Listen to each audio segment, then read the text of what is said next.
Suatu hari di Prancis, terlihat upacara pemakaman baru aja selesai.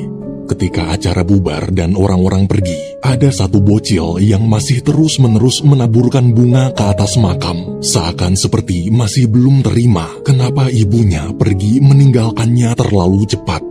Sang ayah kemudian menyuruh si bocil pulang.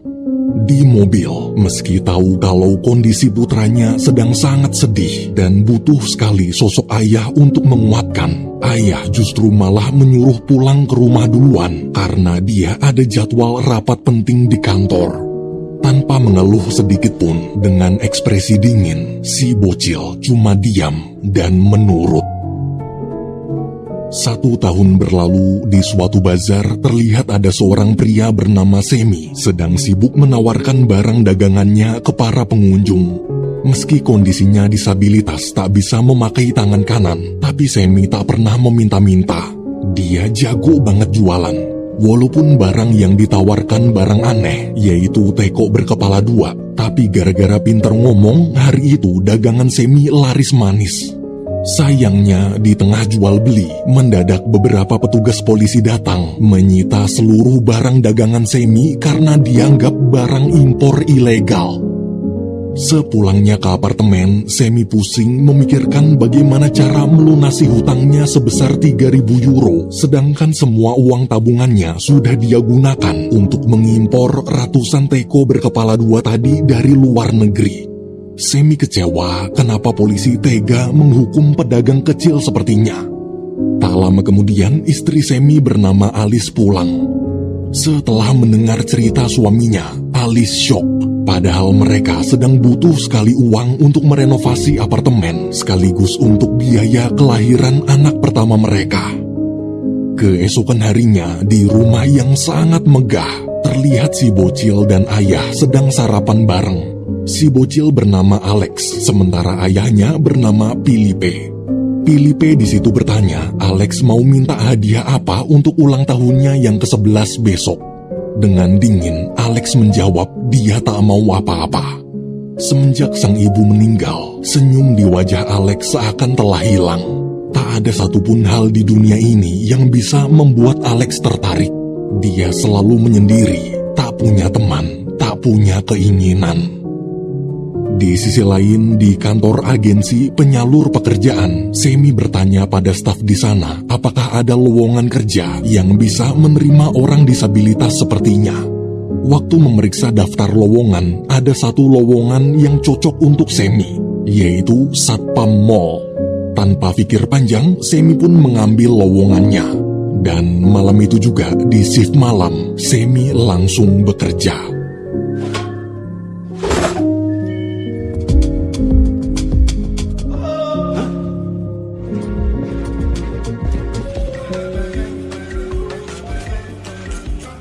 Va chercher un vrai travail. J'étais Iran, vous êtes vraiment cool, hein, c'est ça que j'apprécie. Allô, les routiers, quelqu'un m'entend? Paginya, Alex datang bersama para bodyguard serta direktur mall. Direktur mall berkata kalau hari ini Philippe telah menyewa seluruh mall khusus untuk Alex sebagai hadiah ulang tahunnya. Waktu lagi jalan ngeliat-liat, ada sesuatu di toko mainan yang menarik perhatian Alex. Pas dipantengin, mereka semua ngeliat Semi lagi ketiduran. Ketika Semi bangun dan melihat ada direktur mall, dia panik terus langsung pura-pura kerja. Pas mau turun, celananya nyangkut. Saat bodyguard Alex mencoba membantu, gara-gara nggak bisa diem, Semi malah nggak sengaja nonjok mereka, bahkan sampai nyemprotin gas air mata. Melihat tingkah kocak Semi, tiba-tiba Alex bilang ke direktur mall kalau dia mau ngebeli satpam itu. Direktur pun kaget lalu berusaha menjelaskan manusia bukan barang yang bisa dibeli. Tapi waktu Alex ngancam akan ngadu ke bapaknya, direktur akhirnya menuruti keinginan Alex. Direktur kemudian mengajak Semi bicara berdua. Dia menawarkan Semi kerja lembur menemani Alex main seharian dengan bayaran 1.000 euro atau 16 juta rupiah. Meski bingung, tapi karena butuh uang, Semi pun menerima tawaran barusan. Saat mereka berdua nyamperin Alex, Alex minta mainannya dimasukin ke box. Mendengar itu, Semi protes ke direktur. Bukannya tadi dia cuma disuruh nemenin main doang, kenapa jadi dimasukin ke box? Dia ini orang, bukan barang. Direktur lalu menjelaskan, nggak ada yang boleh nolak permintaan orang terkaya di Perancis. Asal Semi tahu, bocil itu adalah bos dari segala bos. Berapapun uang yang Semi minta, pasti dia kasih, asalkan Semi mau dimasukin ke box. Semi di situ bilang, buat ngelunasin utangnya, dia butuh uang 3.000 euro. Tanpa pikir panjang, direktur setuju. Terus langsung memerintahkan stafnya, bungkus nih orang. Cadeau cool.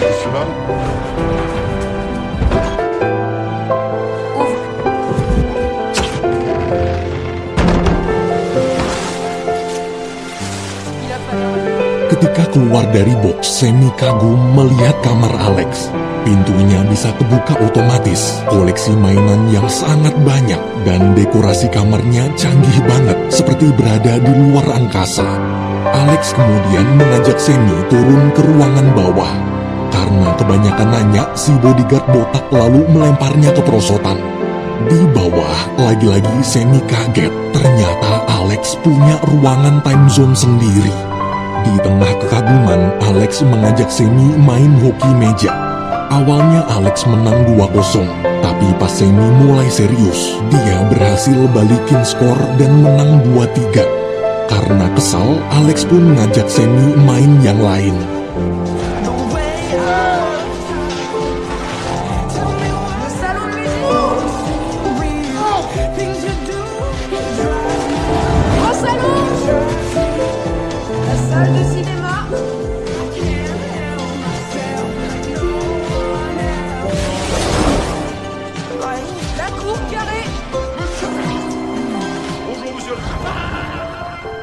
Saat Philippe baru pulang, bodyguard melapor sambil menunjukkan video unboxing Semi yang tadi dia rekam.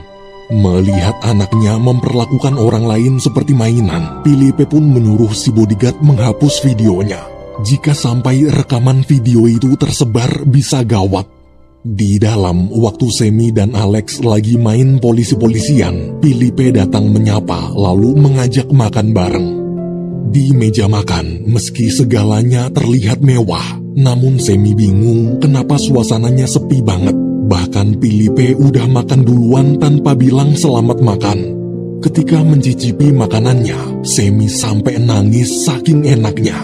Dia tak menyangka bagaimana bisa Philippe dan Alex makan makanan seenak ini setiap hari, tapi keluarga mereka kelihatan tak bahagia. Selesai makan, pelayan membawakan kue, lalu Philippe mengucapkan selamat ulang tahun. Semi makin bingung, jangankan tepuk tangan, senyuman aja nggak ada. Setelah merayakan ulang tahun Alex, di luar Semi menandatangani surat pernyataan untuk tak memberitahu kejadian hari ini pada siapapun, lalu mengambil bayarannya. Waktu mau pulang, mendadak Philippe memanggil. Philippe meminta Semi tetap tinggal dan menemani anaknya main. Ia cerita, semenjak ibunya meninggal, Alex berubah jadi anak pemurung. Tak ada satu hal pun di dunia ini yang bisa membuat anaknya tertarik. Padahal dia sudah berusaha membelikan berbagai macam hal. Meski menjadikan orang sebagai mainan adalah hal aneh, tapi baru kali ini dia melihat Alex tertarik pada sesuatu. Sayangnya, Semi menolak karena tugasnya di sini telah selesai. Tadi dia rela dijadikan mainan cuma demi melunasi hutangnya sebesar 3.000 euro. Jika bukan karena utang, dia tak mungkin mau. Bagaimanapun juga, dia tetap manusia yang punya harga diri dan tak akan pernah mau dijadikan mainan. Tapi pas mau pergi, Philippe bilang, gimana kalau Semi digaji 14.000 euro atau 200 juta rupiah setiap minggu? Mendengar tawaran itu, malamnya Semi nemenin Alex lagi.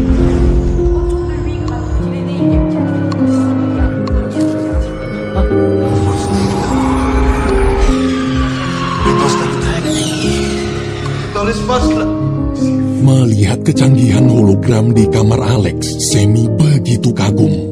Alex di situ sedang membuat video untuk channel YouTube-nya. Selesai mengupload video, Alex lalu naik ke kasur dan tidur. Waktu tahu kalau kasur Alex bisa melayang, Semi kebingungan. Setelah lampu kamar dimatikan, karena tak bisa tidur, Semi pun jalan-jalan keluar. Saat baru turun tangga, dia merasa aneh, kenapa ada toilet di depan pintu utama. Pas mau ngencing, tiba-tiba Filipe muncul. Filipe bilang barang yang mau Semi kencingin itu bukan toilet, tapi karya seni senilai 2 juta euro atau 32 miliar rupiah. Filipe lalu mengajak Semi melihat-lihat koleksinya. Ada patung zebra nyungsep senilai jutaan euro dan barang-barang aneh lainnya. Sambil jalan, Semi cerita, sekarang istrinya sedang hamil besar, mungkin sebentar lagi akan melahirkan. Semi bertanya pada Filipe, bagaimana rasanya saat pertama kali menyaksikan bayinya lahir ke dunia. Mendengar itu, Filipe hanya menjawab, dia tak merasakan apapun. Baginya, menjadi seorang ayah tak semudah yang dibayangkan. Menjadi ayah sangat sulit. Pagi hari, waktu baru bangun, pelayan memberitahu kalau hari ini Sam boleh pulang dulu untuk mengambil baju-bajunya di rumah. Semi kemudian diantarkan supir. Sesampainya di apartemen, para tetangga berkumpul menyambut kedatangan Semi. Semi ini memang terkenal baik pada semua tetangganya. Melihat dia datang naik mobil mewah, para tetangga jadi makin heboh. Dalam apartemen, Alice ngambek kenapa suaminya menghilang 2 hari tanpa kabar. Karena sudah tanda tangan surat perjanjian untuk tak membocorkan kejadian di rumah Alex, Semi pun terpaksa mengarang cerita bohong. Namun meski sudah berkali-kali dijelaskan kalau dia dapat pekerjaan baru, Alice masih tetap tak percaya. Ketika melihat suaminya pakai baju bagus, wangi, dan mendadak mengemasi barang-barang, Alice nangis. Dia yakin suaminya pasti selingkuh. Semi lalu pamer. Dia memerintahkan supir buka tutup pintu mobil. Si supir pun buka tutup pintu mobil sesuai perintah. Semi cerita sekarang dia punya banyak anak buah. Tapi Alice masih belum percaya. Bisa aja supir itu teman yang udah diajak kerjasama. Oke, Semi kemudian memerintahkan temannya buka tutup pintu mobil kayak si supir tadi. Tu peux la fermer? Itulah bedanya teman sama supir. Karena masih belum percaya juga, Semi lalu menunjukkan cek senilai 10.000 euro sebagai bukti kalau dia benar-benar kerja dan dapat gaji. Semi menyuruh Alice beli apa aja yang dia mau pakai uang itu. Pokoknya habisin sesuka hati. Mendengar ucapan suaminya, Alice akhirnya tersenyum percaya. Sore hari, waktu mau balik kerja, Semi kaget melihat Alice dan para tetangganya sedang demo. Mereka demo sambil meneriakan nama Filipe. Ternyata para tetangganya itu adalah mantan karyawan di salah satu pabrik Filipe yang baru aja di PHK. Beruntung mereka semua belum tahu kalau sekarang Semi kerja di rumah Filipe. Setelah menyapa, Semi pun lanjut jalan. Di time zone pribadi, ketika sedang santai, Semi bertanya pada Alex, besok mau main apa lagi? Dengan santainya, Alex bilang besok dia ingin main kejar-kejaran.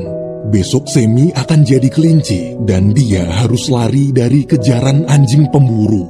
Anjing yang Alex maksud adalah anjing sungguhan. Mendengar itu, Semi langsung menemui asisten Filipe lalu protes. Dia di sini memang dibayar untuk jadi mainan Alex, tapi dia tak sudi jika sampai dijadikan mainan anjing. Apa yang Alex minta sudah keterlaluan. Bocil itu anak manja tak punya adab. Pantes saja selama ini tak ada orang yang mau berteman dengan Alex. Tanpa sadar, dari lantai atas, Alex mendengar seluruh ucapan Semi.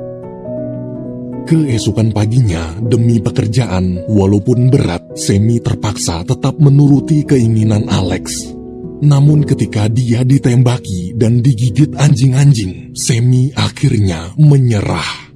Ia muak dengan semua permintaan aneh Alex. Mulai detik ini, dia memutuskan berhenti. Setelah Semi pergi, Filipe berkata, Alex baru aja menghancurkan hati mainannya.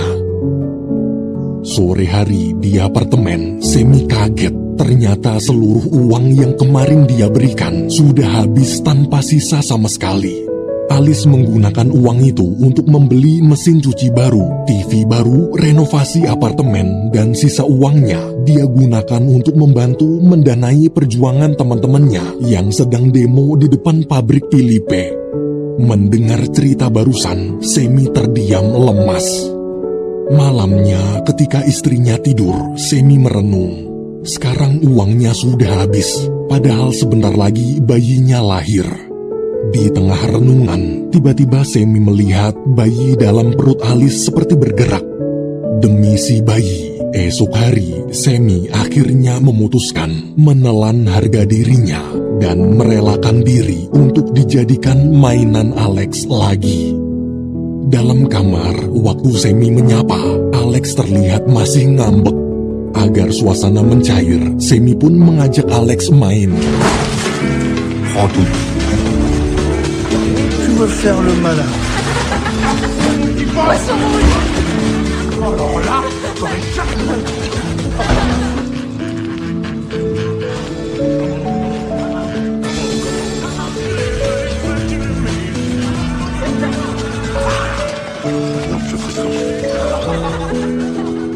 Di tengah acara, Philippe menyuruh semua tamu diam.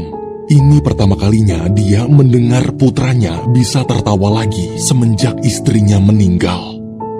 Sore hari di balkon rumah, waktu Alex mengajak Semi main lagi, Semi menyuruh Alex istirahat sebentar sambil menikmati indahnya pemandangan sore. Semi menasehati agar Alex harus bisa lebih menikmati hidup sebelum ajal menjemput. Mendengar kalimat barusan, Alex seperti mengingat sesuatu, kemudian lari ke hutan. Ketika Semi mengejar, ternyata di tengah hutan ada rumah pohon.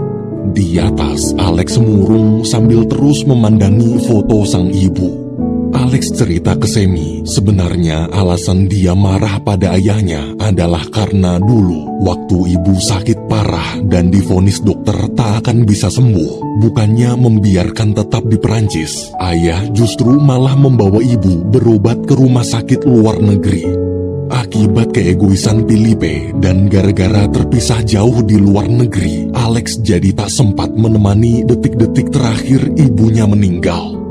Melihat kesedihan bocil itu, Semi mencoba menghibur. Semi cerita setiap kali merasa sedih, biasanya dia selalu menghabiskan waktu membaca buku kesukaannya yang berjudul Kesatria Pohon. Walaupun ceritanya terkesan cerita anak-anak, tapi cukup seru untuk dibaca orang dewasa. Ia lalu menceritakan bagaimana kisah si Kesatria Pohon dalam buku itu.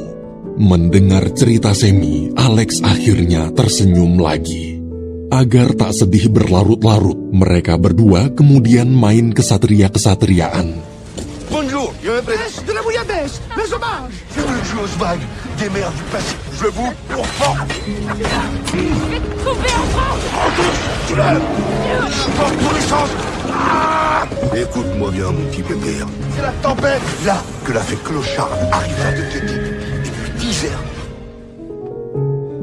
Malamnya ketika Alex tidur, Semi menelpon Alice untuk memberi kabar.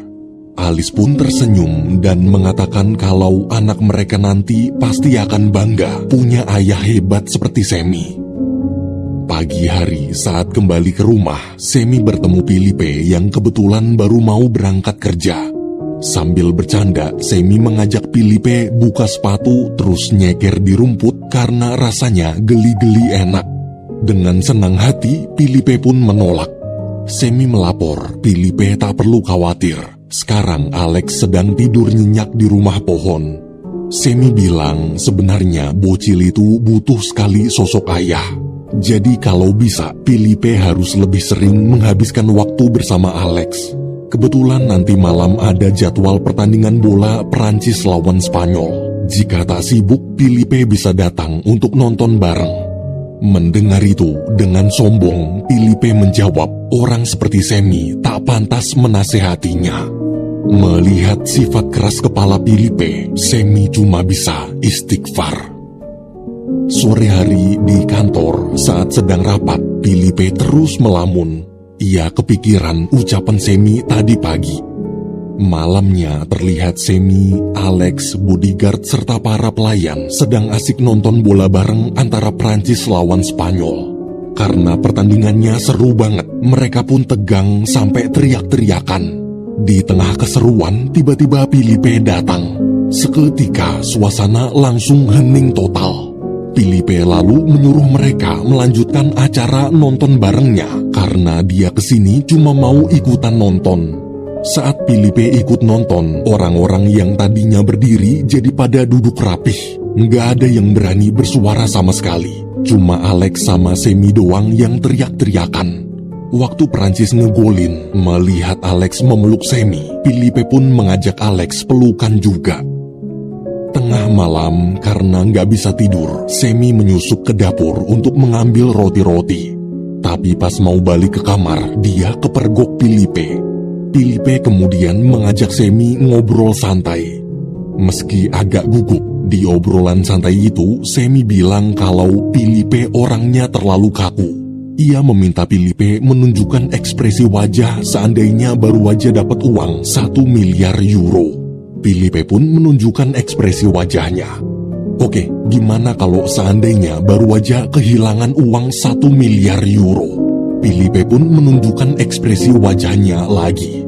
Semi bingung kenapa Filipe punya rumah mewah, ratusan mobil, ribuan karyawan, tapi cuma punya satu ekspresi wajah yang datar. Bila semua ekspresi Filipe sama, maka orang-orang di sekitarnya tak akan tahu apakah Filipe sedang sedih, marah, atau senang. Mereka pasti akan salah paham. Bahkan tadi waktu nonton bola bareng, hanya sekedar memeluk anaknya sendiri aja, Filipe kaku banget. Semi kemudian mengajari bagaimana cara berpelukan yang baik dan benar. Pertama, pelukan itu bukan cuma saling merangkul tangan aja, tapi juga harus sampai bersentuhan badan. Setelah bersentuhan badan, Filipe harus menarik nafas dalam-dalam untuk menikmati sensasinya. Saat mengikuti arahan Semi, Filipe merasakan perbedaannya. Pas lagi enak-enaknya pelukan, tiba-tiba ada pelayan mergokin tuh bocah berdua. Biar nggak salah paham, mereka pun bubar. Di kamar ketika sedang tidur, Alex terbangun gara-gara mimpi buruk. Karena ketakutan, ia lalu pindah tidur satu kasur dengan Semi. Pagi harinya, waktu mau jogging, Filipe teringat saran Semi semalam. Ia kemudian mencoba tersenyum dan menghampiri dua tukang kebunnya. Sambil memasang wajah ramah, Filipe menyapa salah satu tukang kebun bernama Paul. Tapi ternyata dia salah orang. Nama tukang kebun itu Lucen, Paul yang satunya lagi. Filipe lalu menanyakan bagaimana kabar putri Lucen. Lagi-lagi dia salah. Lucen anaknya cowok, yang anaknya cewek si Paul.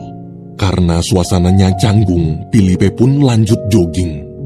Selesai lari pagi, ketika ingin membangunkan anaknya, Filipe melihat Alex dan Semi sedang tidur satu kasur berdua. Filipe sangat cemburu.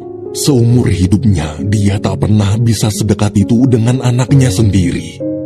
Tak lama kemudian, setelah Semi bangun, dia iseng mencoba memainkan piano yang biasa dimainkan almarhum Ibu Alex saat masih hidup.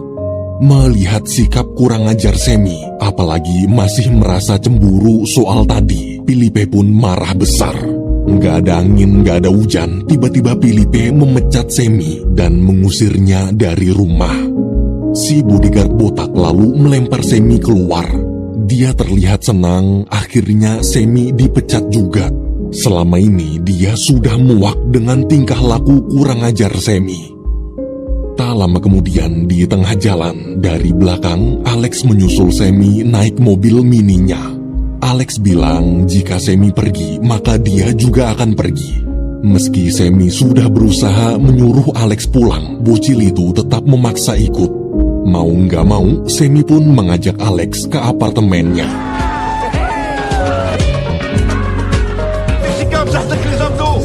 J'ai joué ta date de naissance comme ça, t'as gagné au loto. Oh, les Chicago nuls.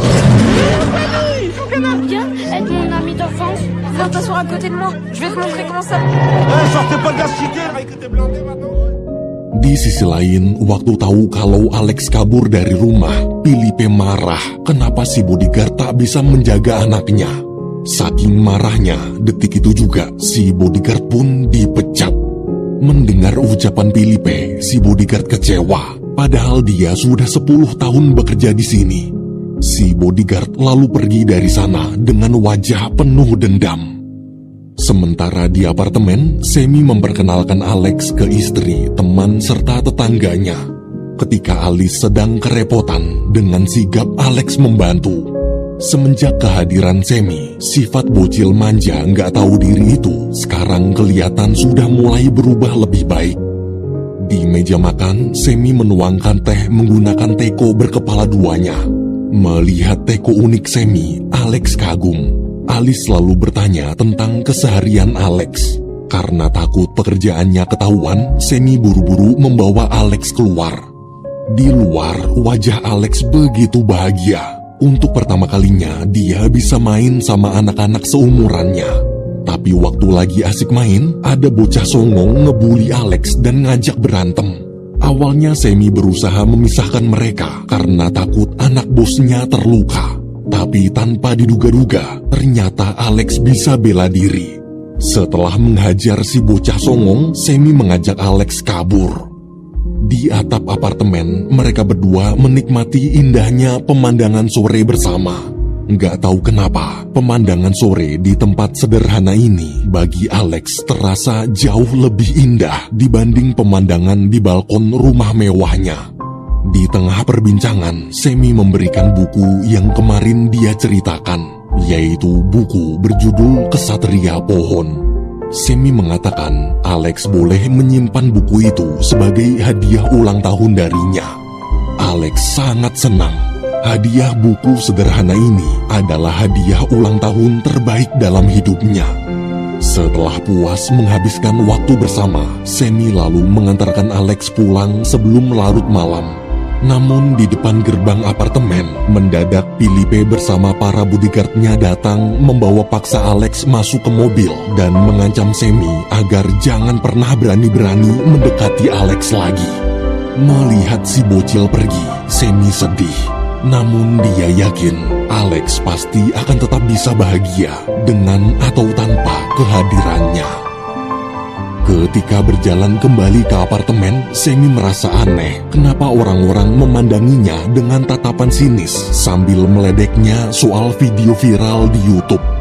Dalam mobil di perjalanan pulang, notifikasi di HP Filipe dan Alex berbunyi terus-menerus. Waktu diperiksa, mereka kaget melihat semua video selama Semi jadi mainan di rumah Alex telah disebarkan oleh si bodyguard botak di YouTube. Dalam hitungan jam, video itu pun viral sampai masuk berita, bahkan dibuat parodi di mana-mana. Di apartemen, Alice menangis dan marah sejadi-jadinya. Ia kecewa kenapa selama ini suaminya berbohong. Dia benar-benar malu punya suami yang dijadikan mainan orang kaya. Apalagi orang kaya itu adalah orang kaya jahat yang telah mem-PHK seluruh tetangganya di sini. Dengan perasaan hancur, Alice meminta Semi pergi dari rumah. Dia tak mau anaknya nanti punya ayah yang tak punya harga diri dan membuat malu keluarga.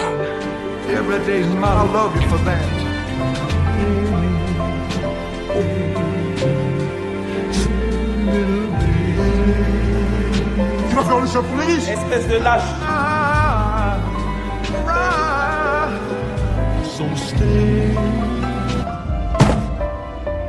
Di rumah Filipe, semua karyawan menonton demo besar-besaran di TV. Para warga, terutama tetangga Semi, marah. Mentang-mentang kaya, tak hanya mem-PHK ratusan karyawan, Filipe bahkan sampai tega menjadikan manusia sebagai mainan anaknya. Malam hari di apartemen, Alice merasa bersalah. Di situasi seperti ini, dia harusnya bisa lebih menguatkan suaminya, bukan malah mengusir dari rumah. Alice sadar Semi melakukan ini pasti hanya untuk mencari uang demi membahagiakan dia dan bayinya. Pagi hari di rumah pohon, Filipe datang memanggil-manggil Alex dan menyuruhnya segera turun. Filipe bilang nanti sore dia ingin liburan ke Jepang, lalu meminta Alex ikut. Awalnya Alex hanya diam, namun setelah merenung, dia akhirnya menjawab, jika ayah mau dia ikut pergi ke Jepang, maka dia minta satu permintaan. Siangnya, Filipe mengundang semua demonstran datang ke rumah, kemudian memberitahu bahwa Alex telah memintanya untuk membatalkan keputusan PHK perusahaan. Sebagai ayah, Filipe pun mengabulkan permintaan anaknya itu. Jadi mulai besok, semua demonstran yang terkena PHK bisa kembali bekerja. Mendengar berita barusan, seluruh demonstran bersorak gembira. Di tengah kegembiraan, Alice marah. Kenapa mereka semua cuma mementingkan diri mereka sendiri seakan lupa dengan kondisi Semi? Kemarin mereka membenci Semi karena dianggap pengkhianat gara-gara bekerja untuk Filipe. Sekarang mereka menyorakan nama Filipe tapi melupakan Semi. Alice sangat kecewa. Waktu lagi marah-marah, tiba-tiba perut Alice mules ingin melahirkan. Orang-orang pun panik lalu bergegas mengantarkannya ke rumah sakit. Setelah mengabulkan permintaan putranya, Filipe dan Alex kemudian berangkat ke Jepang. Di perjalanan menuju bandara, Filipe berkata, jika sudah besar nanti, Alex akan menjadi penerus perusahaannya. Alex menjawab, seandainya harus meneruskan perusahaan, dia tak mau jadi seperti ayahnya. Untuk apa jadi orang yang punya segalanya dan mampu mengirim ibu berobat ke rumah sakit terbaik di luar negeri, tapi justru malah memisahkan ibu itu dengan anaknya di rumah. Hingga akhirnya, si anak tak sempat menghabiskan waktu bersama di momen-momen terakhir dalam hidup ibunya. Mendengar ucapan Alex dari lubuk hati terdalam, Filipe minta maaf karena dia telah gagal menjadi ayah yang baik. Di tengah keheningan, Alex berkata, gara-gara sifat egois ayah, mungkin nanti Semi juga akan sedih dan menyesal karena tak sempat menyaksikan momen-momen kelahiran bayinya. Filipe pun tertampar. Ia lalu menyuruh si supir putar balik menuju rumah sakit. Di rumah pohon, pelayan dan anak buah Filipe teriak memanggil-manggil Semi. Mereka diperintahkan Filipe untuk menjemput dan mengantarkan Semi ke rumah sakit secepat mungkin.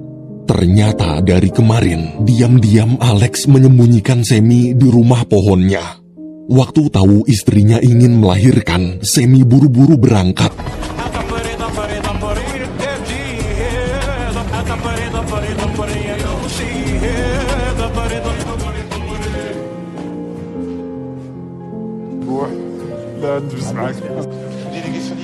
Di rumah sakit, selama proses melahirkan, para tetangga terlihat cemas. Saat sedang duduk menunggu berdua, Alex mengucapkan terima kasih pada ayahnya. Filipe pun terharu. Ini pertama kalinya dia mendengar ucapan terima kasih dari anaknya. Filipe mengatakan, kedepannya dia akan berusaha lebih sering menghabiskan waktu bersama Alex. Tak lama kemudian, Semi keluar dari ruang persalinan. Dengan wajah gembira, dia teriak kalau anaknya perempuan. Semua orang lalu bersorak memberi selamat. Dalam kamar persalinan, ketika memandangi wajah bayi kecilnya, Semi begitu terharu. Ia kemudian mengizinkan Alex menggendong bayinya. Melihat wajah Alex yang bahagia, Filipe ikut senang.